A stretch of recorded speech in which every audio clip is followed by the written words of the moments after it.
हरियाणा में भी चुनाव है और इसके लिए बीजेपी और कांग्रेस की तैयारियां जोरों पर है, लेकिन एक एक सीट पर कई दावेदार हैं। आरजू, ऐसे में दोनों दलों के लिए उम्मीदवार तय करना आसान नहीं है। देखिए हमारे सहयोगी अश्विन सिंह की रिपोर्ट।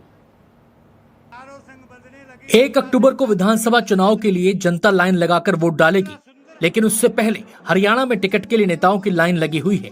बीजेपी और कांग्रेस दोनों पार्टियों में एक एक सीट के लिए कई दावेदार हैं। कांग्रेस में 2556 उम्मीदवारों ने किया आवेदन।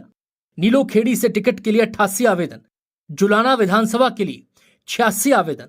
भूपेंद्र हुड्डा की सीट से सिर्फ उनका नाम लिस्ट में, कुमारी शैलजा और सुरजेवाला का नाम नहीं।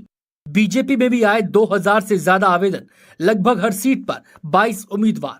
टिकट पाने के लिए इतने उत्साह ने कांग्रेस और बीजेपी दोनों के हौसले बढ़ा दिए हैं और दोनों जीत के दावे कर रही हैं। प्रत्यक्ष को प्रमाणिक जरूरत नहीं होती, यही एक पैमाने होते हैं कि हवा किस ओर चल रही है। साफ हवा दिख रही है, हरियाणा में कांग्रेस आ रही है, बीजेपी जा रही है। जितने हमारे पास प्रत्याशियों ने अप्लाई किया था, हर नाम के ऊपर चर्चा हुई है और केंद्रीय नेतृत्व से भी उसको भेजने का काम करें। दोनों ही पार्टियों के उम्मीदवार टिकट के लिए शक्ति प्रदर्शन में लगे हुए हैं और अपनी दावेदारी को पुख्ता करने के लिए प्रचार कर रहे हैं। वहीं इस बार कांग्रेस पार्टी टिकट के आवेदन के साथ ही फीस भी ले रही है। सामान्य वर्ग के लिए 20,000, अनुसूचित जाति के लिए 5,000, महिलाओं के लिए भी 5,000। लोकसभा चुनाव में नहीं था आवेदन शुल्क। विधानसभा में जब आवाज उठाने की बारी आएगी तो आपकी बेटी, आपकी बहन, आपकी बहू आपका सर गर्व से ऊंचा करेगी। दोनों ही पार्टियों में टिकट केंद्रीय नेतृत्व ही फाइनल करेगा, जिसको लेकर बैठकों का दौर शुरू हो चुका है।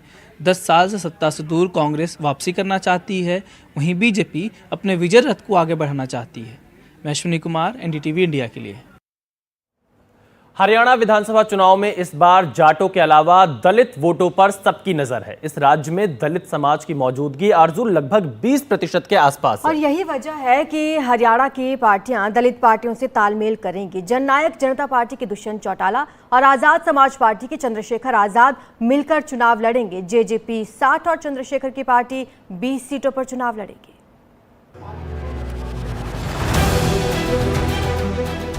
हरियाणा में यह नए दोस्त बने हैं। जननायक जनता पार्टी के दुष्यंत चौटाला और आजाद समाज पार्टी के चंद्रशेखर आजाद के बीच विधानसभा चुनाव से ठीक पहले गठबंधन बना है। पिछले चुनाव में जेजेपी को 10 सीटें मिली थी, पर अब जेजेपी के साथ केवल 3 विधायक रह गए हैं। हालांकि अब दुष्यंत दावा कर रहे हैं कि 90 सीटों पर दोनों दल मजबूती के साथ चुनाव लड़ेंगे। हालांकि विधानसभा चुनाव में गठबंधन को बहुमत नहीं मिलता है तो फिर वो क्या करेंगे, इस पर वो अपने पत्ते खोलने को तैयार नहीं है। और मजबूती के साथ दोनों संगठन प्रदेश के 90 विधानसभा सीटों को लड़ेंगे भी, जीतेंगे भी। और हरियाणा प्रदेश में मैं कह सकता हूं कि युवा सरकार बनाने का काम करेंगे, जो गरीब की, कमेरे की, मजदूर की, छोटे दुकानदार की, महिलाओं की, युवाओं की आवाज बनकर मजबूती से लड़ता है। चंद्रशेखर से हाथ मिलाने के पीछे दुष्यंत की रणनीति दलित वोट है। हरियाणा में 17 विधानसभा सीटें आरक्षित हैं। इसके अलावा करीब 35 सीटें ऐसी हैं जहां दलित मतदाता हार जीत तय करते हैं। इन्हीं मतदाताओं को अपनी ओर खींचने के लिए अभय चौटाला वाली लोकदल इस बार बसपा के साथ मैदान में है।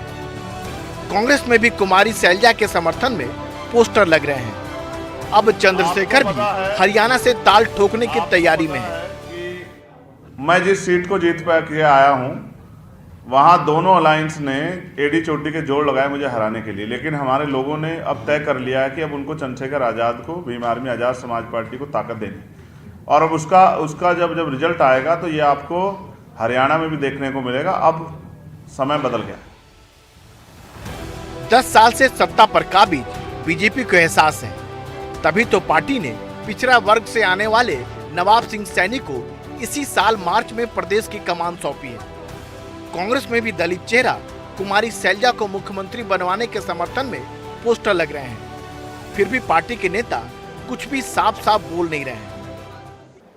कांग्रेस में कोई गुटबाजी नहीं। देखिए, प्रजातांत्रिक हमारा संगठन है, सोच के मतभेद हो सकते हैं, मनभेद नहीं है।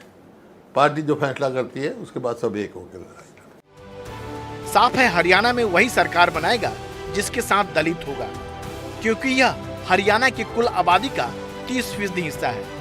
अगर जाट और दलित एक साथ आ जाते हैं तो उन्हें सरकार बनाने से कोई नहीं रोक सकता। हरियाणा की राजनीति में ये एक नया ट्रेंड है। जाट वोटों के टकराव और दलित राजनीति के उभार के बीच सबको समझ में आ रहा है कि इस नई हवा को रोकना मुश्किल है।